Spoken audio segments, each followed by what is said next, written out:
To be a successful forensic scientist, you need more qualities than just your scientific knowledge and your ability to interpret the evidence. A really good forensic scientist will also have to be imaginative, creative, and innovative. This case about Buck Ruxton and the Jigsaw murders illustrates how this kind of thinking can be essential to solve a case which has a problem in it that has never been encountered before. The Buck Ruxton case starts back in 1935 in the little town of Moffat down in southern Scotland.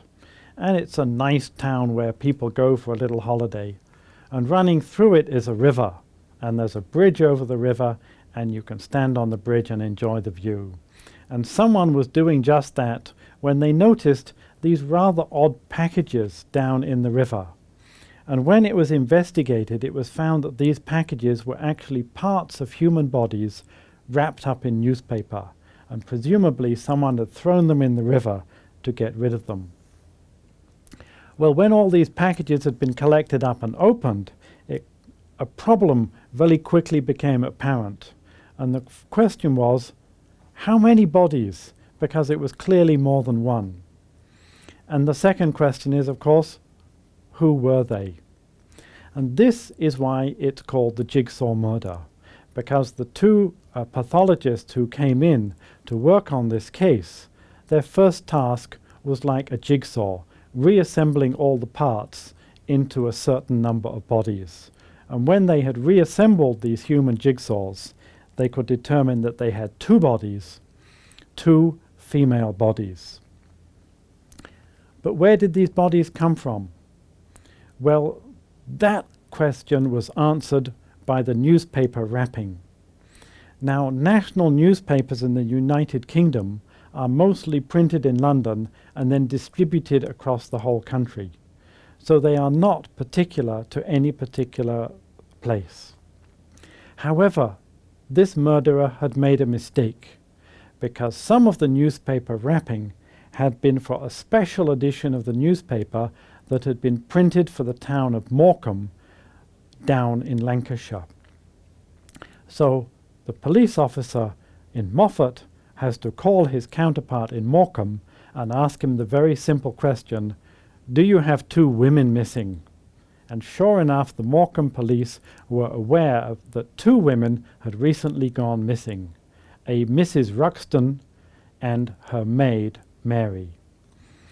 I put the term Mrs. in quotation marks because she was not actually legally married to her husband, Buck Ruxton, which back in 1935 was a little bit scandalous, of course.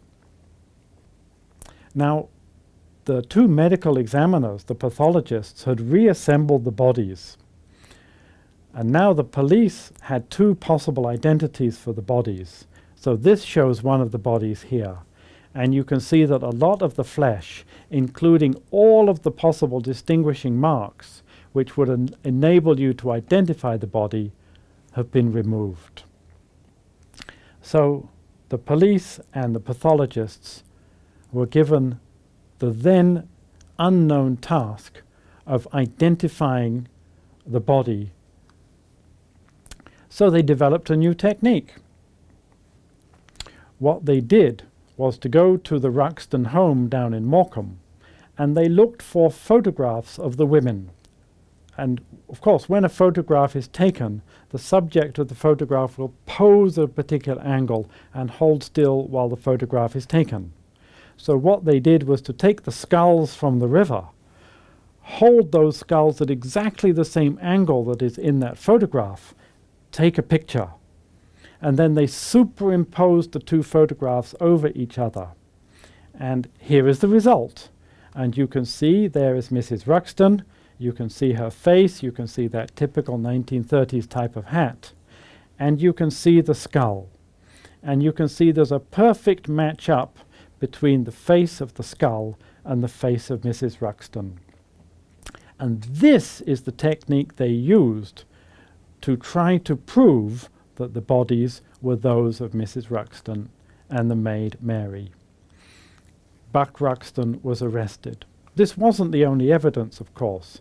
When his house was examined, there were bloodstains everywhere, for instance. So there was certainly evidence that something horrible had happened in his home. He went to trial. He claimed he was innocent, but the jury thought otherwise. He was convicted of murder, and he was sentenced to death by hanging. The case was a little bit controversial at the time, and some people writing in newspapers claimed that this evidence here, these photographs, this was not good enough to convict someone of murder and send them to hang. However, the controversy was ended by Buck Ruxton himself. On his way to execution, he confessed. He had done the murders, and that confession fully validated this new technique that these innovative pathologists had used in this case.